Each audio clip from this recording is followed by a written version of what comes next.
If I hear this question one more time, Brian, I found this franchise. It only needs like 5 to 10 hours of work per week to generate passive income while I keep my job. What do you think?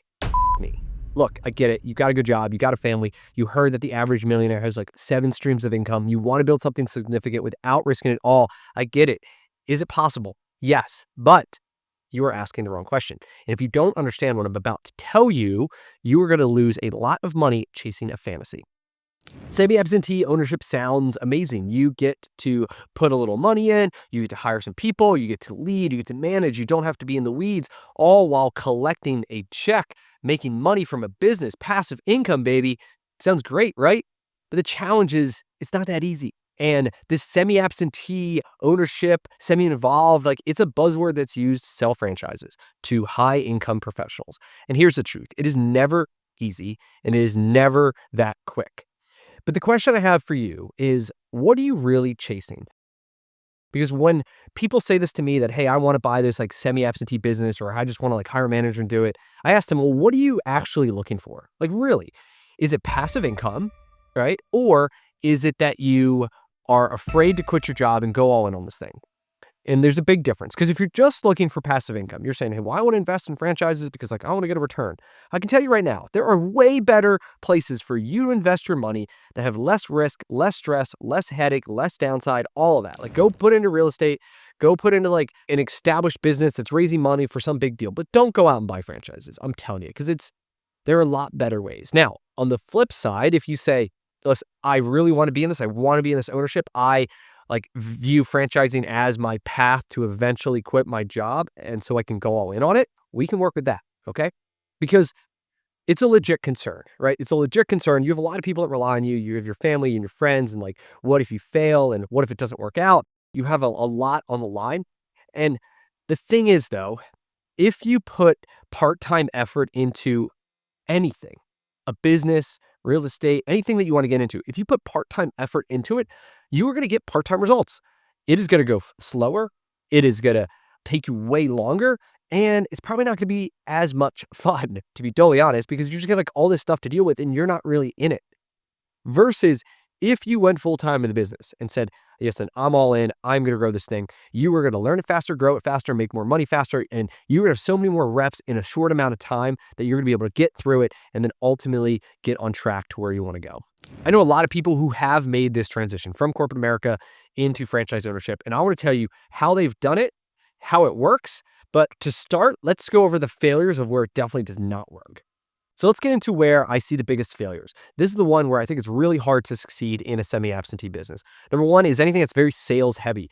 So let's say you're in the roofing business or flooring or cabinets or something where it's like high ticket, generally home service, where like you got to hire salespeople who are probably 100% commission or like close to it. And you really got to drive home the process in generating leads and closing deals. And I think it is very difficult for people to hire somebody to take over the role of the energy that the owner is going to have to bring that type of business. The second one is anything that is very relationship based in terms of how you get the sales. So for example, anything that's in like commercial services where you got to go out and you got to build relationships with like property managers and landlords and other businesses that are relationships. Like to start, the owner is the best person to go ahead and build those relationships owner to owner.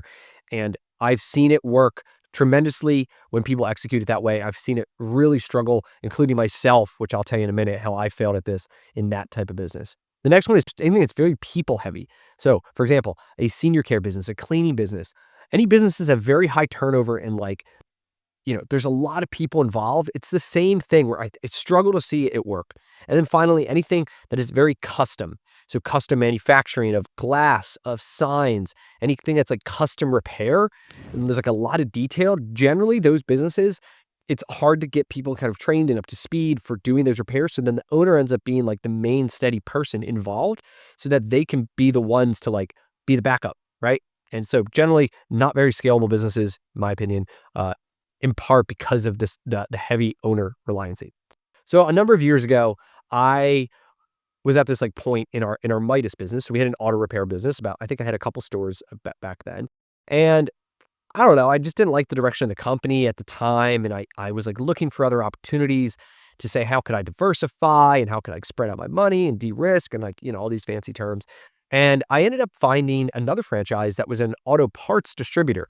So the business model was essentially we were very niche and we were selling very specific parts to other automotive repair shops. And like I was a customer of this business. So I thought, hey, like I know the service side, like the parts isn't that much different.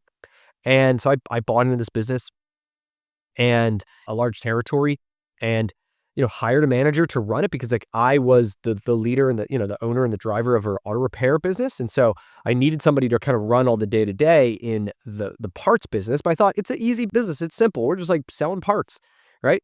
Wrong. And it turns out it was a heavy relationship business where, we needed people who would like go into the stores and that auto like mechanic or manager has been buying his parts from the same guy down the street for so many years. And like, he wasn't really apt to give us a shot. The only way we could compete was on price. Like we need to be significantly cheaper.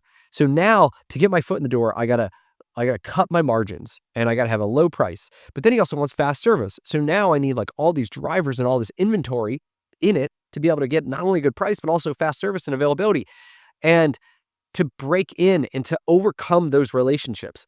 Because in this type of business, a heavy relationship driven business like this one, it takes time to build that. And I didn't personally have that time. So I had to hire salespeople. And ultimately, it's like a long story short here. Like I ended up losing about $300,000 over the course of 6 years in this business because I had to keep putting money into inventory, to keep hiring people, but like nobody could really build it. Nobody could get it to the level that it needed to be to sustain and move on. And when I looked at all the other owners in my, kind of in the system and really kind of around me specifically, they were all owner operators. They were all the owners who knew all the shop owners, and they were in the business every day. They knew every element of what inventory was selling and what was not. And they knew all these intricacies that I just didn't know because my attention was split. And I was trying to run this thing like the semi-absentee, semi-involved, like whatever it is, part-time. And my results were part-time, but like because of the low margin nature of the business, like I just couldn't make money. And it was so stressful for me because then like I couldn't get out of it, right? It was like really hard to get out. I had this building with this lease and like the franchisor didn't want to let me out. It was like threatening to sue me basically if I broke the contract. And like there's lots and lots of like negative stuff that came of this. And ultimately I sold the business for $1. I sold it for $1. I think I had, over $100,000 of inventory and I had all this like stuff. But for me, the liability and the weight on my shoulders was worth way more than the money I was losing because I still had the mics business and we were still trying to grow that. And anything like it slowed me down from growing my other business because I tried to run this thing part-time. I believe, if I was full-time into the parts business, I believe I would be successful with it because anything that I put my full effort on, I do have success. But because I was split, it was just such a challenge for me. And maybe I didn't have the right people running it. Maybe there were other things I could have done to make it work. But at the end of the day, I decided like this isn't fun anymore. It's not worth it. And it just wasn't worth my time. I caution a lot of people because I see them trying to repeat this. Now, sometimes people repeat it while they have a job and they are trying to like build business part-time on the side. And it's very similar to me with my Midas job, even though I'm the owner, trying to build this thing on the side. And so I don't want to see you go down this path and lose a bunch of money while you're chasing this thing versus like being a little bit more strategic about it. And so let me talk about when it works. So here are the wins. This is why people do this or why people chase this. This is the dream that is being sold. So now in our Midas business, we have 35 stores. I have a CEO, a CFO, a COO, district managers. I probably only spend 10, maybe 15 hours per week, like actually on the business, while, most of that time is thought more like the high level stuff, right? The strategy, the vision, talking about new technology, new key hires, like figuring out how do we drive more, people into our stores. It's why I launched a towing business and I'm building that as like an independent towing business, really as a funnel to get more broken cars into our stores. Like I have this whole leadership team that I've built that runs a lot of the day to day. And, there have been times where almost a month will go by and like nobody's bothering me about stuff because I have an excellent team who takes care of a lot. But the truth is I've been in this business for almost 10 years. I have worked 70 hours a week. I have risked a ton of money. I have massive amount of like personal guarantees in every single lease and franchise agreement and seller financing note, like is all on me.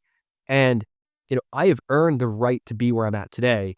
But if you're just starting out, like you haven't earned anything. To be totally honest, like you have not put the reps in to earn like the business that I have today. And the challenge that I think I see is people have the vision of the 5-year, like, this is what I'm trying to build. And then they try to start that from day one. And it's like, you haven't earned it, right? You got to pay your dues.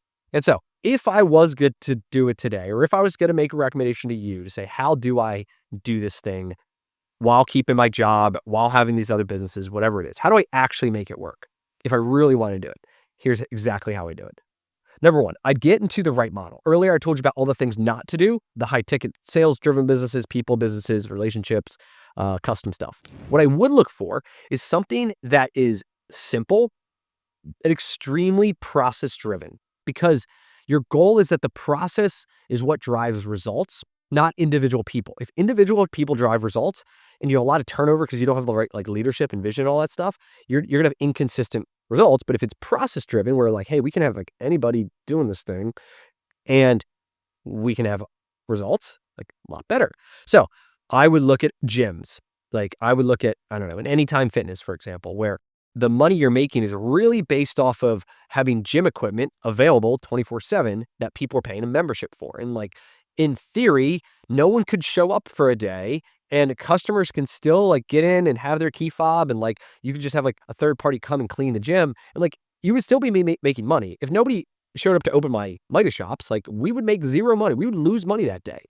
But in Anytime Fitness or any 24/7 like fitness concept, it's not based on the people that show up. It's based on the assets that you've bought. I also think are seen similar like laundromats or maybe like a car wash, right? Things where like you're making money from their assets, not the process. I've seen people get into salon suites, which is more of a real estate play. I have seen people get into spas where, it's a certain service that's like relatively simple to deliver. I've also seen simple QSR. So we're talking like smoothies, something where it's just like scooping in stuff, ice cream. Those are more process driven and a little bit easier to execute than, let's say, you're getting to an Arby's or like a McDonald's or a Subway or something that there's more moving parts to it. But to really make this work, the main principle is you have to be mentally all in on it. So you may be physically not there, like physically you may have a job, but mentally you're all in, right? So mentally you are thinking about, how do I grow this business? How do I scale it? What are the opportunities? So while you may be working from like 9 to 5, let's say on your core business, selling software or like whatever you do, but maybe from 5 to 9 and from 9 to 12, you were thinking about the business. You were working on the business. You were sending emails. You are working to get yourself into other opportunities, whatever it looks like. But this idea that like, yes, you physically can't do it, but you were thinking about it all the time. You have a strong manager. You have somebody, you're overpaying somebody for reliability. You have strict standards on what you want in accountability and how the process gets done. Because remember, we're trying to find a business that makes money through process, not by people. The other way you can do this that I have had success with is through finding a partner. So for an investment to work, usually you can have two parts, right? You can have a money partner, which is somebody who brings the money, and you can have an operating partner, which is the person that like does the work. Now, let's say you've got the money, but not the time. Maybe you bring the money, and maybe you have other expertise, and you're good in finance and in the back office and like all the admin work and the marketing and the details and like everything that can be done from an office. Maybe you're saying like, I'm going to invest it and I'm going to handle all this stuff. And then you get an operating partner, which is somebody who has time, but they don't have the money, but they're going to work their ass off and they're going to do whatever it takes because they have a big vision. For this to work, number one, you have to buy enough territory or units, or like the opportunity has to be big enough. Because if it's small, if it's like you're going to get into one thing, like there's not going to be enough like money there, most likely for both people to make the money that they need to. So that I would make sure it's worth it. And then honestly, like the partnership is so important. So for me, like I'm the money guy in this scenario, and I did this deal with Waterloo Turf in Houston. We bought a bunch of territories, and then I found an operating partner. Now, for him, he has equity in the business. He has first dibs on all the profits. Like for him, he has a really good upside to it, and he's working his ass off for it. It took me forever to find the right person. And me, like we have the back office, we have this expertise. We plan to basically reinvest all the profits that we would be making out, continue to grow the business.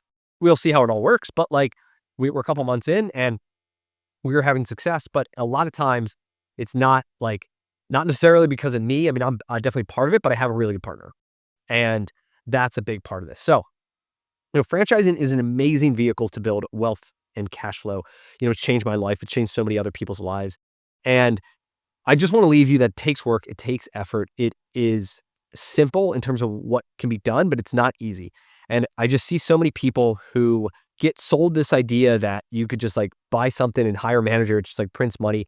And a lot of times it doesn't work that way. And then they end up like working the business, trying to hire somebody, like totally stressed out, and like it's not what they signed up for. And so that's not to say that the outcome would be different if they knew, but maybe they would have picked a different path. And maybe they would have picked one that was a little bit better, that fit their goals, that fit their skills. Maybe it was a little lower cost to start, but then had scalable potential because of the economics of it all. So what do you think? Am I on the mark or totally off here? I'd love to hear your thoughts in the comments about franchising and if you think this is a good opportunity. And I'll see you in the next one. Cheers.